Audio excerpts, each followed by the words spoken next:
सीताराम दोस्तों, आज का हमारा टॉपिक है पर्यावरणीय क्षरण तथा आपदा प्रबंधन। ये जीएस का टॉपिक है, यूपीएससी मेंस का टॉपिक है। आपको ऐसे लिखने में भी हेल्प करेगा और मेंस परीक्षा के लिए बहुत ज़्यादा इंपॉर्टेंट है टॉपिक ये। आज का टॉपिक है पर्यावरणीय क्षरण तथा आपदा प्रबंधन।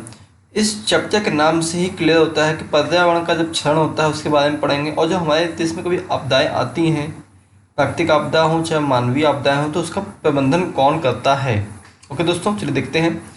ये जो पूरा पैसेज है इसमें से ये बताया गया है कि आप कहीं भी रहते हो, गांव में रहते हो, शहर में रहते हो, कुछ भी रहते हो, तो अपने वहाँ पे हर चीज़ें देखी होंगी। छोटा सा जल निकाय से लेकर के बहुमंजिला इमारतें देखी होंगी, सड़कें देखी होंगी, और उन सभी के निर्माण में जैसे पेड़ों को काटा जाता है और उन सब चीज़ों को ख़त्म किया जाता है, ये सभी चीज़ें आपने देखी हैं। अगर बहुत दिल्ली ऐसे शहरों में देखते हैं तो वहाँ बहुत ज़्यादा असंख्य वाहन हैं, और वहाँ पे जो उत्सर्जित कार्बन मोनोऑक्साइड गैसें निकलती हैं, तो उनसे क्या वायुमंडल में प्रभाव पड़ता है उसका भी देखते हैं। और सब चीज़ों आप टेलीविजन पर हर चीज़ों पे आप देखते रहते हैं, और पर्यावरण के जो क्षति पहुँचाते हैं तो उसका प्रतिकूल प्रभाव क्या पड़ता है ये भी आपने देखा है। और आपने देखा होगा कि भोपाल गैस त्रासदी, सुनामी, भूस्खलन, धूम कोयला आदि, उनके प्रबंधन के बारे में भी आपने पढ़ा होगा और जानते होंगे। आज हम उसी विषय में पढ़ेंगे। क्या क्या पढ़ेंगे आज का हमारा उद्देश्य क्या पढ़ने का? पर्यावरण क्षरण और पर्यावरण को परिभाषित करेंगे, विभिन्न भौतिक और जैविक घटकों की पहचान करेंगे, और पर्यावरण क्षरण के लिए उत्तरदायी कारणों और पर्यावरण में हस्तक्षेप के लिए उत्तरदायी मनुष्य के विविध क्रियाकलापों का वर्णन करेंगे और पर्यावरण क्षरण के परिणाम का अनुमान लगाएंगे। फिर पर्यावरण क्षरण के महत्व को पढ़ेंगे हम। उसके बाद पर्यावरण क्षरण और प्राकृतिक संकटों और आपदाओं के बीच संबंध स्थापित करेंगे। आपदा और प्राकृतिक संकटों के विकास पर पड़ने वाले प्रभावों को पढ़ेंगे। इसकी सुरक्षा और उसको बनाए रखने में व्यक्तियों और समाज की भूमिकाओं का वर्णन करेंगे। आपदा प्रबंधन की विभिन्न योजनाओं को सुझाव देंगे। स्थानीय स्तर पर प्राकृतिक आपदाओं और संकटों के प्रबंधन के लिए विभिन्न तरीकों के बारे में हम आपसे बातें करेंगे। पर्यावरण का क्या अर्थ है? पर्यावरण का शब्द का अर्थ होता है समानता। वातावरण का अर्थ होता है, मतलब होता है वह परिवेश जहाँ पे हम रहते हैं। समझिए दोस्तों। और उसमें सामाजिक पर्यावरण, राजनीतिक पर्यावरण, साहित्यिक पर्यावरण, स्कूल पर्यावरण जैसे शब्दों को आपने पढ़ा हो, सुना होगा। यह फिगर देख रहे हैं, एक पार्क में खेलते हुए बच्चे और दंपति का ये अच्छा सा एग्जाम्पल है।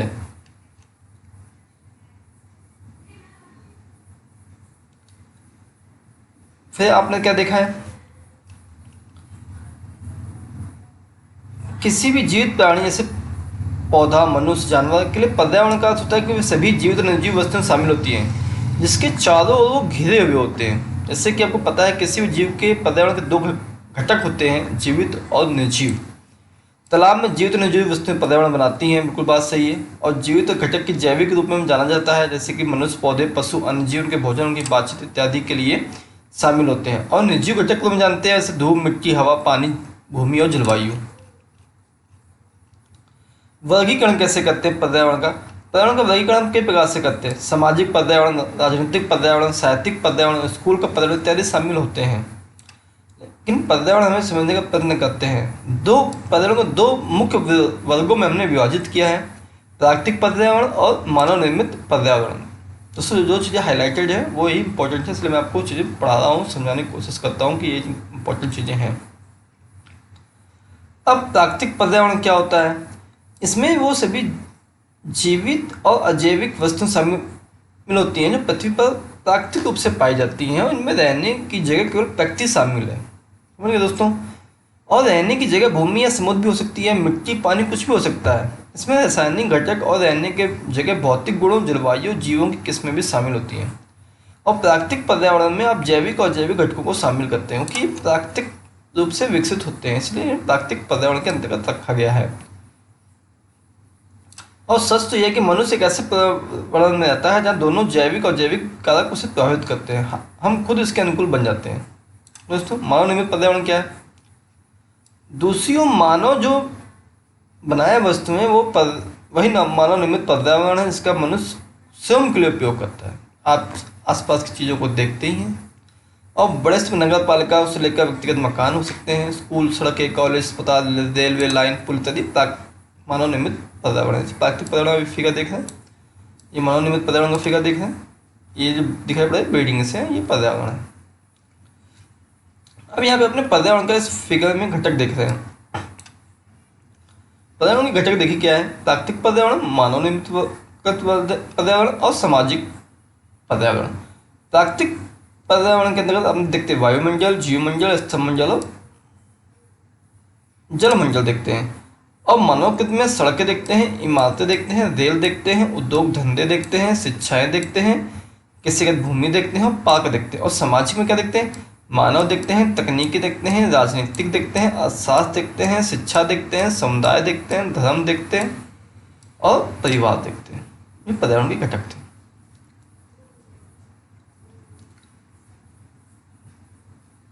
अब पर्यावरण की गतिशीलता विविधता क्या होती है। आप देखते हैं कि पर्यावरण कभी स्थिर नहीं रहता। सबसे महत्वपूर्ण बात इसकी यही है कि इसकी गतिशीलता है, लगातार बदलता रहता है और दोनों चीजें शामिल होती हैं, जैविक और जैविक।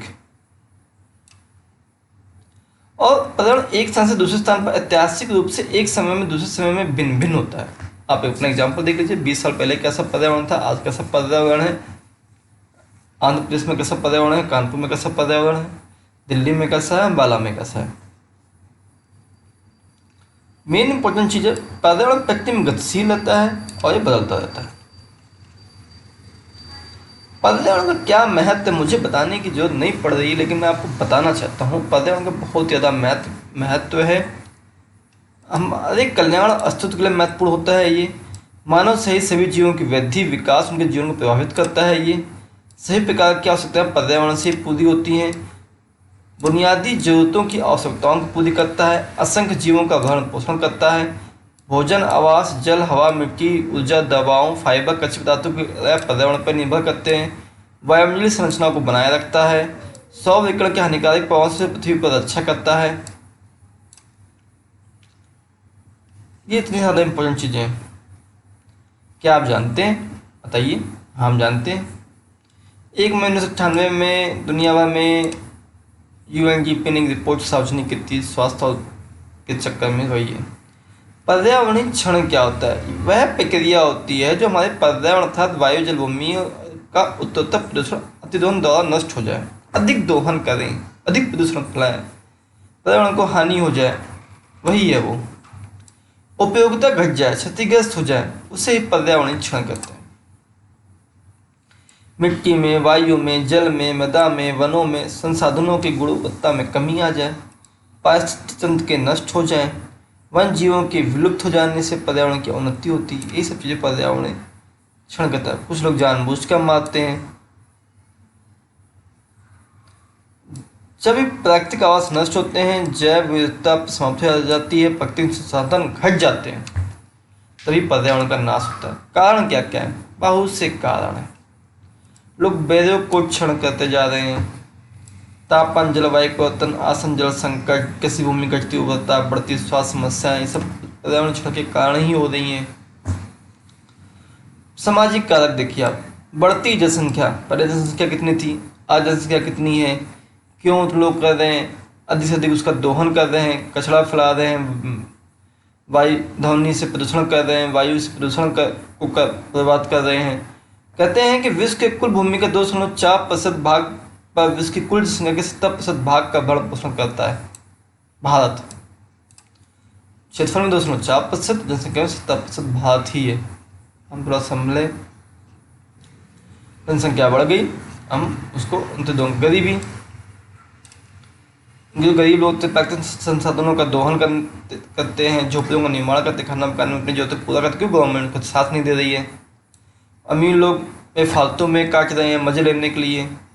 तो ये सब चीज़ें कारण है। नगरीकरण, लोग नगरीकरण के लिए वनों को काट रहे हैं, जंगलों को निपटा रहे हैं, मलिन बस्तियों का निर्माण हो रहा है।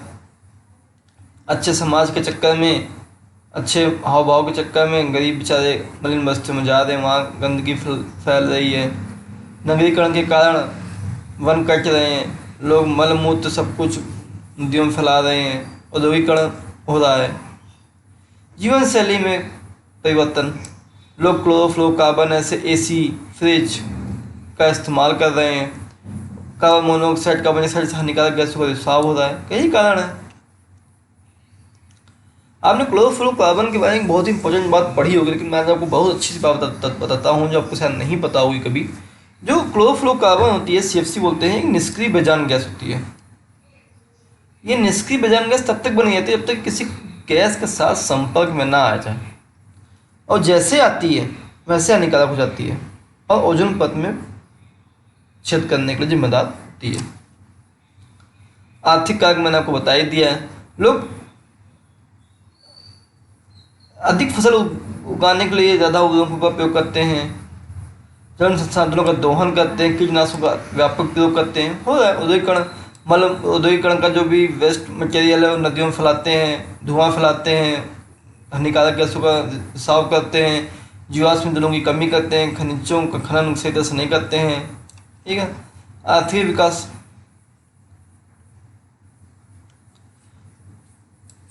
अर्थव्यवस्था तो उपभोगवादी बन गई है, लेकिन अधिक संसाधनों की आवश्यकता होती है।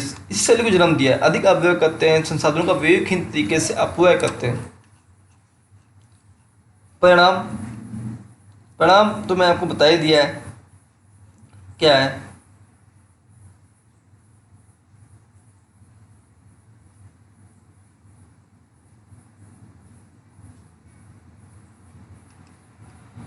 भारत के भौगोलिक क्षेत्रफल का 50% भाग अवक्रमण की विभिन्न अवस्थाओं के कारण है। वनों कटाई, अत्यधिक कृषि, कुप्रबंधन, स्थानांतरित कृषि, मृदा अपरदन, मृदा लवणीकरण, भराव, छायता, अम्लीय वर्षा हो रही है।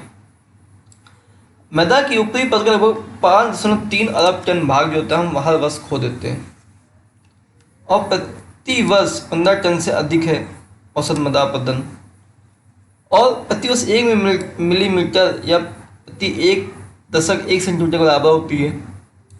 और मृदा का निर्माण करने में प्रति लगभग 1000 वर्ष लगते हैं, समझो दोस्तों। और वैश्विक तापमान का अनाज का उत्पादन काफ़ी घट जाता है, यही कारण है। बढ़ते तापमान से फसलों का वर्धन काल लंबा हो गया है। हिमालय के हिमनद पिघल रहे हैं, हिमालय से निकलने वाली नदियाँ सूख जाती हैं और सूख जाएंगी, पिघल रहे हैं।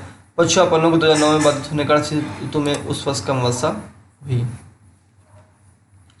और दुनिया भर के लोग प्रतिवर्ष 10 अरब टन ठोस कचरा फेंकते हैं।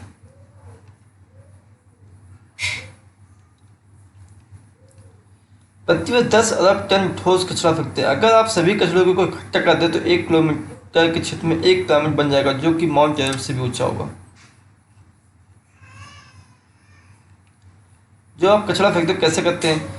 तो जैविक कचरा, कैले, छिलके, अंडे, छिलका, बची हुई सब्जियां, प्रभाव मैदा की होता बढ़ती है। प्रयोग, बाइक की डिब्बा का प्रयोग करें। पुनः प्रयोग, पेंसिल बॉक्स बनाकर उपयोग किया जा सकता है। प्लास्टिक, अब देख रहे हैं, कागज़ पेड़ों को काटने से बचा सकते हैं। फिर कागज़, जिन कागज़ उपयोग नहीं हुआ उनसे जारी बनाइए। बिजली, आप कमरे से बाहर निकलें, बिजली बंद करें। एल्युमिनियम, बॉक्साइट एग से कम आवश्यकता होती है, कपड़ा का प्रयोग कीजिए। गलीचा बनाकर उपयोग किया जा सकता है। जल पानी की आवश्यकता हो तभी प्रयोग करें, टूटी बंद कर दें। सब चीज़ें देखिए, पुनर्चक्रण का ये सिंबल देखिए।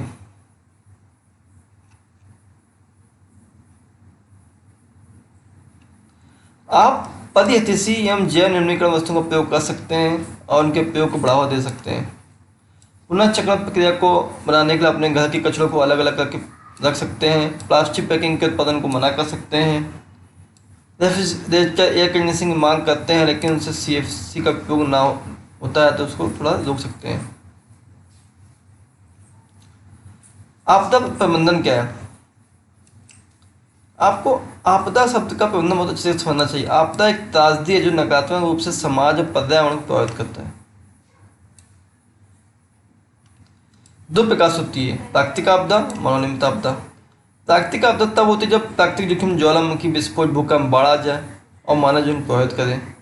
और मानवीय क्रिया में से लापरवाही, त्रुटि, प्रणाली की विफलता के कारण विभिन्न उत्पन्न आपदा मानव निर्मित होती है। जैसे भोपाल गैस त्रासदी हमारे देश में हुई थी, भूस्खलन, काल, बाढ़ ऐसी आपदाओं के कारण है। कम करना, मिटिगेशन आपको एक तकनीकी कठिन शब्द लग सकता है, लेकिन इसका अर्थ है उस प्रयत्न से जो खतरे को आपदा बनने से रोके। जो खतरे को आपदा बनने से रोके, जब आपदा आती थी तो उसके प्रभाव को कम करते हैं। मिटिगेशन शब्द अगर आपसे पूछा जाए तो बता सकते हैं। तैयारी क्या कर सकते हैं? आसानी से समझने वाले शब्दावली और विधियों के साथ संचार की योजना करते हैं, कम्युनिकेशन बनाते हैं, उचित जगह रखाव और आपातकालीन सेवाओं का प्रशिक्षण लेते हैं जब आपदा आती है तो। आपातकालीन आश्रय और निष्कासी योजना का विकास करते हैं।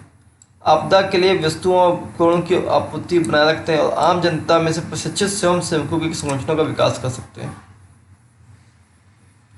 अनुक्रिया क्या होती है? आप इसमें आपातकालीन सेवाएं शामिल जैसे अग्निशमन, पुलिस, एम्बुलेंस कर्मचारी को में शामिल होने की संभावना होती है।